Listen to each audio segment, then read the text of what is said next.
बहुत स्वागत। आपके साथ मैं हूं ललित प्रजापति। सत्ता का महासंग्राम दिनों दिन तेज होता जा रहा है। लोकसभा चुनाव को लेकर छत्तीसगढ़ का सियासी पारा हाई है। इन सब के बीच नेता प्रतिपक्ष और कांग्रेस के जो चरणदास महंत हैं, उन्होंने पीएम पर बयान दिया और गहमा गहमी को बढ़ा दिया। हालांकि महंत ने अपने बयान पर सफाई दी और इसे छत्तीसगढ़िया मुहावरा करार दिया। अब सवाल यह है कि क्या पीएम का अपमान कर कांग्रेस ने अपना नुकसान कर लिया है?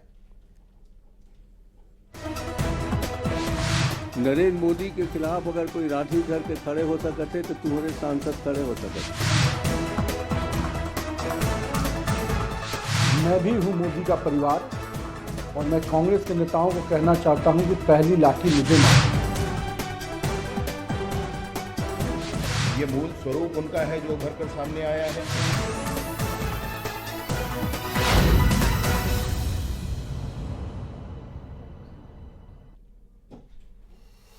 तो पीएम पर विवादित बयान को लेकर बीजेपी ने कांग्रेस के खिलाफ एक अभियान शुरू कर दिया है।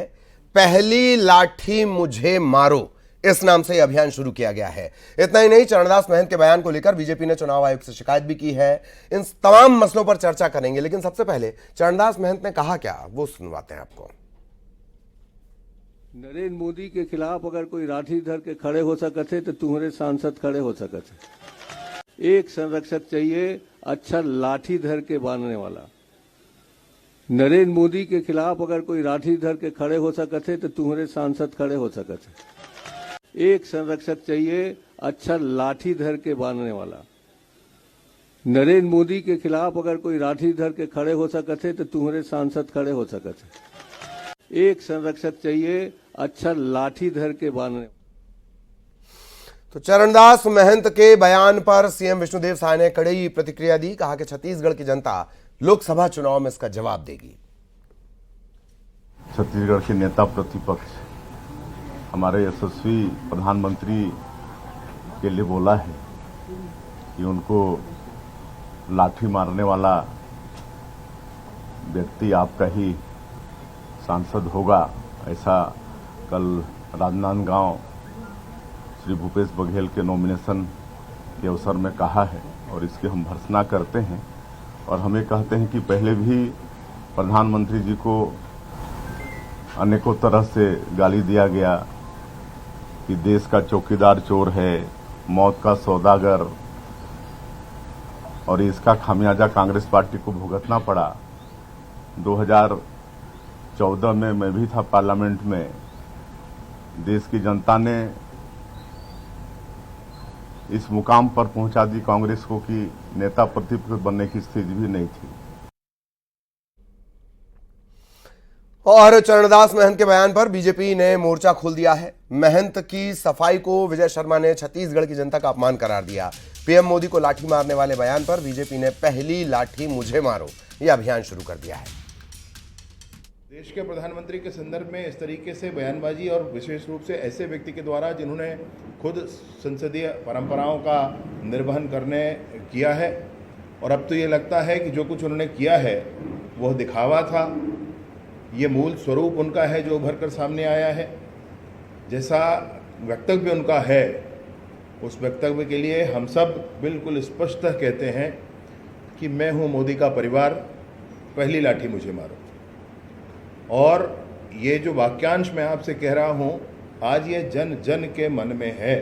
मैं भी हूं मोदी का परिवार और मैं कांग्रेस के नेताओं को कहना चाहता हूं कि पहली लाठी मुझे मारो।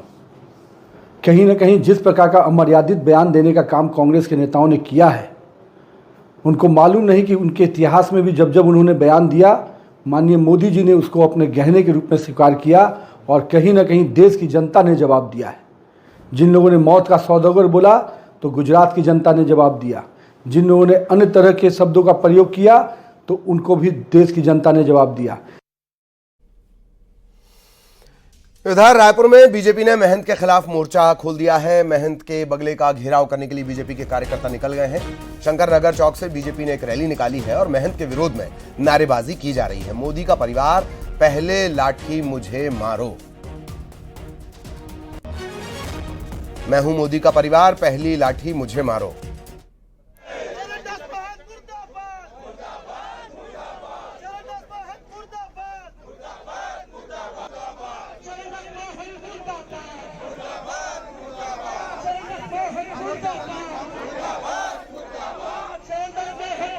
तो बीजेपी ने महंत के खिलाफ मोर्चा खोल दिया है और ये तस्वीरें भी उसके आप देख रहे हैं, बाकायदा फ्लैग्स भी बन गया था, ऐसा लग रहा है कि तैयार रखा हुआ था और फिर वो रैली में भी नजर आ गया। मैं हूं मोदी का परिवार, पहली लाठी मुझे मारो। लाठी शब्द नारे से बयान से उठाया गया है और बेहद खास मेहमान हमारे साथ जुड़ने वाले हैं। तारुफ आपसे करवा देते हैं, कुछ एक मेहमान थोड़ी देर में जुड़ेंगे, लेकिन इस वक्त जो के शर्मा साहब हैं वो हमारे साथ जुड़े हुए हैं और सीनियर जर्नलिस्ट हैं। के शर्मा साहब, अभी मैं लिस्ट देख रहा था लंबी चौड़ी। अच्छा, एक बात तो ये है, आप मेरी इस बात से इत्तेफाक रखेंगे कि बयान देने, विवादित बयान देने, बिलो द बेल्ट बयान देने, इसमें कोई भी दरअसल पार्टी पीछे नहीं है सर। निश्चित रूप से इस प्रकार से शब्दावली लगातार राष्ट्रीय नेताओं की ओर से भी आता रहा है, जिसका असर अब नीचे स्तर पर भी कार्यकर्ताओं में देखने को मिलता है। और इससे होता यह है कि जो इस प्रकार के बयान देते हैं वो लगता है कि मुद्दों से भटक गए हैं, जबकि मुद्दों के आधार पर ही जनता मतदान करती है। जैसे मैं बार बार कहता हूं कि छत्तीसगढ़ में लगातार, चाहे 2018 में कांग्रेस की सरकार को आना जन घोषणा पत्र के कारण है, या लोकसभा चुनाव में कहें तो मोदी की जो लोकप्रियता के आधार पर और उन्होंने जो 5 साल काम किया था उसके आधार पर, अब जो 10 साल जो काम किया मोदी जी ने, जो भी आवास की योजना है, जल की है, 80 करोड़ लोगों को अन्न देने का, या तमाम प्रकार के उसने जो विकास या आर्थिक रूप से 5वीं अर्थशक्ति बनाने की बात है, तमाम प्रकार के मुद्दों के आधार पर भाजपा है। उसी तरह न्याय की गारंटी को लेकर कांग्रेस आ रही है। तो इन गारंटियों को जनता तक पहुंचाने के जगह में इस प्रकार की बयानबाजी का उल्टा असर होता है। जिस तरह से कहा जाता है कि भाजपा जो के लिए ये टॉनिक का काम करती है, जो शब्द बाण छोड़ते हैं या मुंह से जहर उगलते हैं, वो उनके लिए टॉनिक का काम करता है, जिसका उन्होंने लगातार ये बात भाजपा के नेता कह भी रहे हैं। कहने का तात्पर्य यह है कि मंच से इस तरह से एक भूपेश की ताकत को बताने की एक कोशिश वहां पे यदि की गई है, तो लेकिन लाठी का उपयोग जो है, लकड़ी का उपयोग जो आत्मरक्षा के लिए भी होता है और हिंसा के लिए, दूसरों के हमले के लिए भी होता है। लेकिन यहाँ पे जो उपयोग है, जो बयानबाजी, मतलब जो चरणदास महंत की ओर से इसका स्पष्टीकरण आया है, उसमें उन्होंने व्यंजना और लक्षणा छत्तीसगढ़िया बोली की बात कही है। लेकिन मुझे लगता है कि वहां एक विधानसभा अध्यक्ष रहे हैं, वो भी इस चीज को समझ रहे हैं कि इस प्रकार की बात, और अपने संबंधों को भी बताया। कहीं न कहीं मुझे लगता है कि उनको अपने गलती का एहसास है। उन्होंने कहा कि प्रधानमंत्री नरेंद्र मोदी से जब वो गुजरात के मुख्यमंत्री थे और स्वयं कृषि राज्य मंत्री थे, तब से उनके संबंध है। मंच में दोनों बैठे हुए की फोटो भी उन्होंने जारी की है। कहने का तात्पर्य यह है कि दोनों वरिष्ठ नेता, चरणदास महंत, इस प्रकार की बयानबाजी पहली बार आई है, लेकिन उन्हें स्पष्टवादिता भी उनके देखने को मिलता है। जैसे कि आपने बताया कि कोरबा में उन्होंने कहा है कि मुख्यमंत्री भूपेश बघेल मंत्री विधायक से ठीक से काम नहीं किया, जिसके चलते एंटी कंबेंसी के चलते हुए हमारी सरकार गई। मुझे लगता है कि विधानसभा चुनाव में हार को किनारे करके कार्यकर्ताओं में जो नाराजगी आ रही है, उसको करते हुए और आप मुद्दों के आधार पर अपने रास्ते पे यदि आगे बढ़ेंगे तो सफलता मिल सकती है, वरना आप वो भी तब जबकि सामने ऐसी पार्टी है जो हर बॉल को 6 में कन्वर्ट कर देती हो। इस तरह की बयानबाजी को लेकर खास तौर पर चक्रवर्ती साहब ने पहले ही हाथ उठा लिया है। मैंने कहा था ना, उनके नाम में चक्रवर्ती लगा है। राजीव चक्रवर्ती साहब, बहुत स्वागत। भंसाली साहब, ऊर्जावान प्रवक्ता है कांग्रेस के, नितिन भंसाली साहब, आपका भी बहुत बहुत स्वागत। चलिए चक्रवर्ती साहब, आपने कुछ कहना चाह रहे थे, प्लीज आपसे ही शुरू करते हैं। जी देखिए, कांग्रेस पार्टी मोहब्बत की दुकान खोलकर बैठी है, लेकिन मुंह में आग है, जुबान में मिर्च है। इस प्रकार से प्रधानमंत्री के और एक ऐसे शख्स जो सांसद रह चुके हैं, गृह मंत्री रह चुके हैं, वो कहते हैं कि डंडा लेकर हमारे, तो ये क्या है? ये ऐसा लगता है कि कांग्रेस पार्टी अभी गुंडागर्दी पर उतर आई है। ये चुनाव है, ये हमारी 75 वर्ष का लोकतंत्र का त्यौहार है। सत्ता आपको मिले या हमें मिले, हमें तो लोकतंत्र की गरिमा बना के रखनी पड़ेगी। इस प्रकार से बयानबाजी, कोई मौत का सौदागर कहता है, कोई कहता है कि डंडे मारने के लिए पर्याप्त है।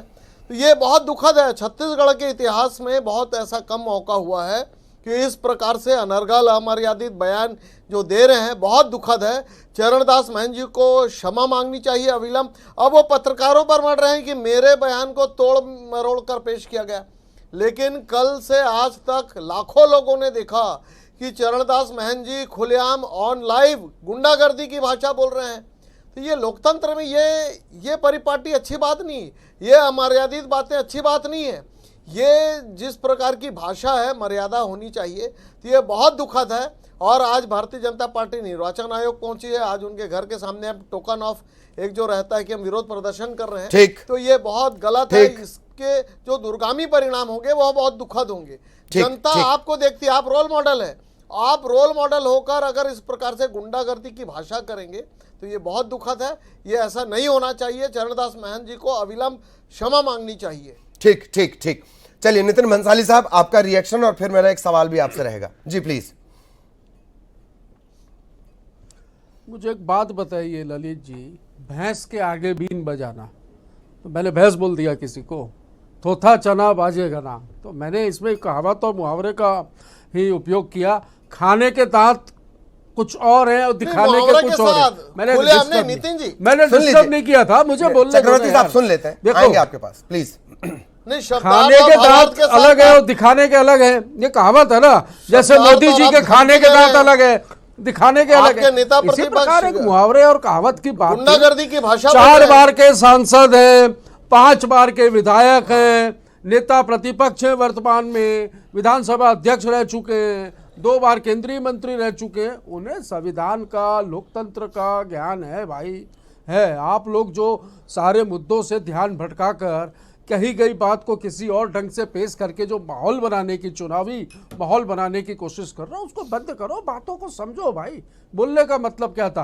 राजनीति में तो ललित जी कहते हैं कि हमारा कार्यकर्ता झंडा और डंडा लेकर तैयार है। वो क्यों कहते हैं? जो पार्टी का जो कार्यकर्ता होता है वो जो झंडा लेके चलता है उसके साथ डंडा भी होता है। महात्मा गांधी जी भी डंडा लेके चलते थे। आरएसएस की जो इनकी टीम है ये भी डंडे का वो करते हैं। छत्तीसगढ़ में संस्कृति में डंडा मुंडी नाच में भी बहुत मारेंगे। प्रसिद्ध है। पर सर पर मार लो मारेंगे। भाई, मार लो अरे ना। नितिन जी, हम लोग आपके अहिंसा, नेता प्रतिपक्ष बोल रहे हैं अहिंसावादी कि लोग हैं, प्रधानमंत्री हिंसा के पे सर भरोसा पर नहीं करते। डंडा कहीं मारेगी। भी महंत जी ने मोदी जी ऐसा के नहीं ऊपर, सर कहा के ऊपर है। बिल्कुल कहा और है। मेरा निवेदन उन्होंने कहा है है कि कि डंडा आप मारा लोग जाएगा। इस प्रकार की हिंसात्मक बातें जो हिंसात्मक कही बातें नहीं आप गई लोग कर रहे है, हैं। ऐसी बातें कहकर अरे उकसाने का हिंसात्मक बातें तो और चरणदास माहौल महंत खराब कर रहे हैं, करने राहुल का गांधी काम कर मत रहे हैं। करिए भाई। हिंसात्मक बातें 100 तो सुनार की सोनिया एक जी ने लोहार कहा थे। की कहावत है ना ललित जी। तो अच्छा, इसका लोहार मतलब की मतलब आप गलत ढंग डंडा से मारेंगे। बोलोगे क्या? नितिन जी अरे ठीक है, प्रहार करेंगे। चक्रवर्ती साहब मैं आ रहा हूं, नहीं, ऐसा ही आ रहा है। हूं, आपके पास भी आ रहा हूं। के शर्मा सर भी सबको सुन रहे हैं। भंसाली साहब एक बात और, मैं आपको बयान भी बता देता हूं। बात थोड़ा पीछे से ले जानी होगी। मौत का सौदागर, चाय वाला, विचारधारा जहर से भरी। अब मणिशंकर अय्यर ने क्या कहा था वो मैं रिपीट भी नहीं कर पाऊंगा। और चौकीदार वाला जो शब्द था, इन सब ने आपको नुकसान पहुंचाया भंसाली साहब, ये तो आप मानेंगे। प्लीज। आप सिर्फ हमको ही टारगेट कर रहे हो ललित भाई। आप ये देखो, एक सांसद को ये कहा गया था 50 करोड़ की गर्लफ्रेंड, इन्होंने ही कहा था। जब संसद चल रही थी, संसद के बीच में एक महिला सांसद को सुपर्णखा कहा था। किसने कहा था? इन्होंने कहा था। मायावी राक्षस एक सिटिंग सीएम को। और भारत में जन्म लेना पाप है, हम बड़े दुखी हैं। ये मोदी जी के स्टेटमेंट है, रोज़ देखते हैं हम लोग सोशल मीडिया में, आज भी वीडियो वायरल होते रहते हैं। और महिला संसद को, हमारी एक सांसद को ये भी कहा था सुपर्णखा। और एक मैंने और कहा, हाँ, कांग्रेस की विधवा, जर्सी गाय, ये महिलाओं के लिए उपयोग किए गए शब्द थे भाई। तो ये इस सुचिता की बात ना करें तो मुझे लगता है बहुत बेहतर होगा। और बातों को तोड़ मरोड़ के पेश ना करें तो ज़्यादा अच्छा है। मैंने कई कहावतें सुना दी। कहावतों का अर्थ ये नहीं होता है कि हमने जो कहा, अब भैंस के आगे बीन बजाना, तो मैंने किसी को भैंस थोड़ी बोल दिया। भैंस के आगे बीन बजाने का मतलब ये नहीं हुआ ना ललित जी की भैंस के आगे बीन, एक सा कहावत है, मुहावरा है, जैसे को तैसा। ठीक है, दूध का दूध, पानी का पानी, तो मैं दूध और पानी लेके थोड़ी मुहावरों का लोकाक्तियां नहीं इस थी। तरीके से इन चीजों को ये ऐसे लेना ललित चाहिए। जी- और मैं हूँ मोदी का परिवार, ये जो निकले हैं, जो लोग बिल्कुल निकले घेराव हैं। करने निकले हैं, हाँ, उनको निकले सोचना हैं। चाहिए। अरे भाई, ठीक। वो गृह मंत्री चलिए। हैं, उनको अभी बहुत राजनीतिक रूप से जो है वो महंत जी के सामने बहुत जूनियर है वो अभी। नहीं, जूनियर सीनियर, और आप डंडा मारेंगे। आप- अभी फिर डंडा मारने की बात अरे की नहीं है डंडा भाई, मारेंगे ऐसा क्या नहीं कहा उन्होंने? है। राहुल उसके गांधी शब्द जी को ने कहा, अर्थ का अनर्थ वहाँ करके देखिए। ये बोको हराम की तुलना कर दी आपने आज RSS कितनी के साथ। खूबसूरती से सारे चैनल्स में डिबेट करवा दी उस नहीं, बात नहीं। को लेकर, वेतु की बात को हम लेकर। नहीं ऐसा कर कुछ रहे नहीं है हैं। भाई। ठीक है वो नितिन जी, विवादों को देखिए, चलिए दर्पण चलिए, अब है। रिएक्शन ले लिया जाए। राजीव जी रिएक्शन फिर सवाल जो रहेगा। होगा वो दिखेगा। राजीव जी रिएक्शन फिर सवाल रहेगा। भंसाली साहब सुन लेते हैं पहले। राजीव जी प्लीज। हाँ, देखिए ललित जी, आज जो राजनीति में घटित होता है वो प्रेस में दर्पण की तरह दिखता है। आज की राजनीति कल का इतिहास है, और पुराना इतिहास भी हमने देखा 10 वर्ष पहले किस प्रकार से मान मर्यादन किया पूरी कांग्रेस की पलटन ने। आज वो इतिहास फिर से दोहराया जा रहा है। प्रधानमंत्री जी के सर के ऊपर डंडे मारने की सौगंध दी जा रही है। ये यादव जी हैं, ये भूपेश बघेल जी हैं, यानी खुलेआम चुनौती, खुलेआम हिंसा, खुलेआम डरा, चाकू रखो घर में, भले सब्जी काटने का चाकू रखो, लेकिन धारदार रखो, खुलेआम धमकी। ये सब बातें तो करूंगा ना, महंत जी इतने बड़े महंत हैं, इतने बड़े राज महंत हैं कि वो प्रधानमंत्री को चैलेंज कर रहे हैं कि मैं डंडा मारूंगा। चलिए राजीव जी, ठीक, मैंने आपसे रिएक्शन मांगा था। राजीव जी, मोदी जी के बहुत अच्छे मित्र भी हैं। राजीव जी सुन ले, एक मिनट नितिन जी प्लीज। चलिए चक्रवर्ती साहब शुरू करते हैं। चक्रवर्ती साहब, अरे थोड़ा हमें भी सुन लीजिए भाई प्लीज। जो पिएगा वो मरेगा, आजकल ये आपके दोस्त हैं। 10 मार्च के बाद सारी गर्मी शांत करवा देंगे, ये आपकी पार्टी के सीएम हैं। इसके अलावा बयान प्रज्ञा ठाकुर, उनका तो टिकट भी इस बार काटा गया है। मंत्री गुजरात के प्रमुख और अन्य नेताओं ने हिंदू देवी देवताओं को गाली दी, बहुत कुछ कहा, फिर भी वे पार्टी में हैं, चुनाव बचाने के लिए हथकंडे अपना रहे हैं। राहुल गांधी की तुलना सद्दाम हुसैन से। ये लंबी चौड़ी लिस्ट है चक्रवर्ती साहब, आप इनसे किनारा नहीं कर सकते प्लीज। नहीं, देखिए, जो अमर्यादित भाषा बोलेगा, असंसदीय भाषा बोलेगा, उसका नुकसान होगा। और आप देखिएगा राजनीति में उनका व्यक्तित्व तो कम हो जाता है। जो जितनी अशिष्ट भाषा, आप देखिए राजनीति में अटल जी थे, चंद्रशेखर जी थे, कांग्रेस के राजेश पायलट जी थे। 50 करोड़ की गर्लफ्रेंड, ये क्या उचित शब्द है? वो एक महिला के लिए लेकिन सुपर रखा, राजनीति बड़ी संसद में कहना क्या उचित शब्द है? कांग्रेस की विधवा, ये कहना क्या उचित शब्द है? ये धमकी देने को आप उचित समझते हैं? प्रधानमंत्री को धमकी देना, अमर्यादित भाषा बोलना, एक महिला के लिए क्या बोला? झरसी का है, ये क्या उचित नहीं, शब्द ये है? उचित है क्या जो चरणदास महंत जी ने कहा? आज की बात बोलिए, चरणदास महंत जी ने खुलेआम कहा कि डंडा मारने के कोई पर्याप्त है, तो आपके आने वाले सांसद भूपेश बघेल जी है, यानी इधर धमकी दे रहे हैं। अरे भैया, ठीक है चक्रवर्ती साहब, तो इसीलिए डंडा मारने। अच्छा चक्रवर्ती साहब, आपने एक व्यक्ति का जिक्र किया, आपने एक व्यक्ति का जिक्र किया, एक व्यक्तित्व का जिक्र किया। ना नितिन भंसाली इस बात के खिलाफ जाएंगे, ना शर्मा सर इस बात के खिलाफ जाएंगे, और ना राजीव चक्रवर्ती। राजीव चक्रवर्ती के अलावा भाषाई मर्यादा की अगर बात आप कर रहे हैं, राजीव चक्रवर्ती के अलावा बता दीजिए बीजेपी के कितने प्रवक्ता अटल जी का जिक्र भी कर रहे हैं आजकल? आप याद करके बता दीजिए राजीव चक्रवर्ती के अलावा। अरे अटल जी की जो बीजेपी थी वो है ही नहीं भाई अब। ठीक, चलिए शर्मा सर आपके पास आना चाह रहा हूं। ये कांग्रेस बयान में रह के भी अटल छत्तीसगढ़ के लिहाज का मैं निजी रूप से आज तक सम्मान करता हूं। एक भाषा की सूचिता होनी चाहिए, भाषा में हाँ जी, अटल जी की बीजेपी नहीं है भाई। लेकिन कांग्रेस के लीडरान लगातार प्रहार कर रहे हैं इस प्रकार से।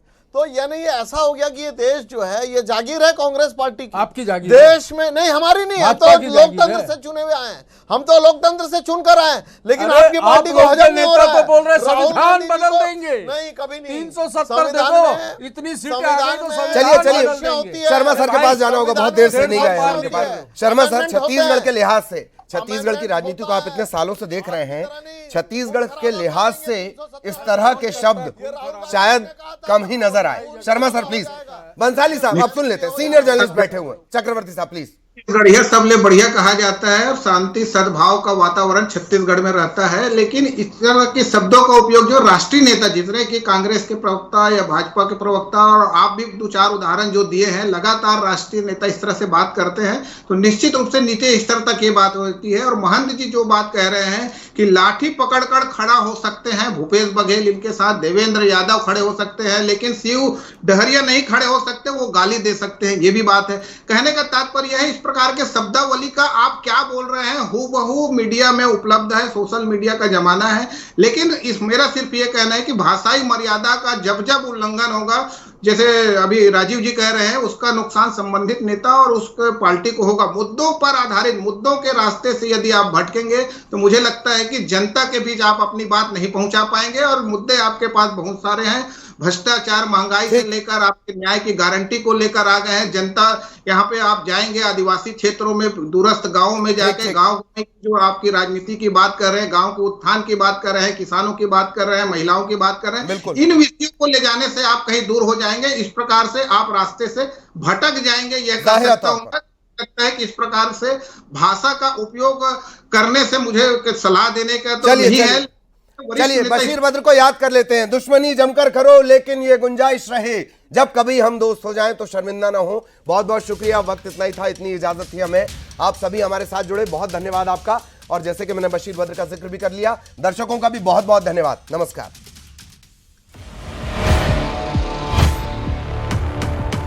मोदी गारंटी शब्द